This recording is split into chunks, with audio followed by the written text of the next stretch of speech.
Hello welcome to Telugu bullet. తెలుగులో మొదటిసారి నాని హీరోగా నటించిన అలా మొదలైంది సినిమాతో తెలుగు ప్రేక్షకులకు సుపరిచితురాలయ్యింది హీరోయిన్ నిత్య మీనన్.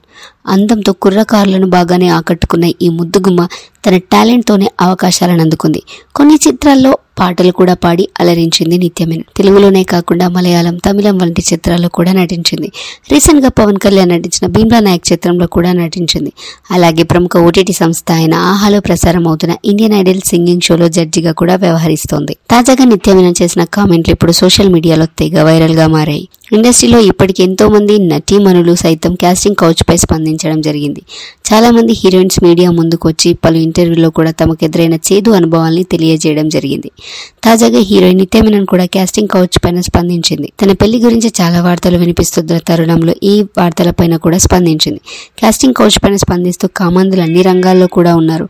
తెలుగు ఇండస్ట్రీలో ఎలాంటి ఇబ్బంది ఎదుర్కోలేదు, కానీ తమిళంలో మాత్రం ఒక సినిమా షూటింగ్ చేస్తున్న సమయంలో చాలా ఇబ్బందులు ఎదుర్కొన్నారని, ఒక హీరో తనని చాలా వేధించారని తెలియజేసింది. ముఖ్యంగా అసభ్యంగా తాగుతూ పిచ్చి పిచ్చిగా ప్రవర్తించేవాడని తెలిపింది. ప్రస్తుతం నిత్య మీనన్ చేసిన ఈ కామెంట్లు సోషల్ మీడియాలో తెగ వైరల్ గా మారాయి. కానీ ఆ హీరో ఎవరనే విషయాన్ని మాత్రం చెప్పలేదు. Thanks for watching. Please do like, share, subscribe our channel Telugu bullet.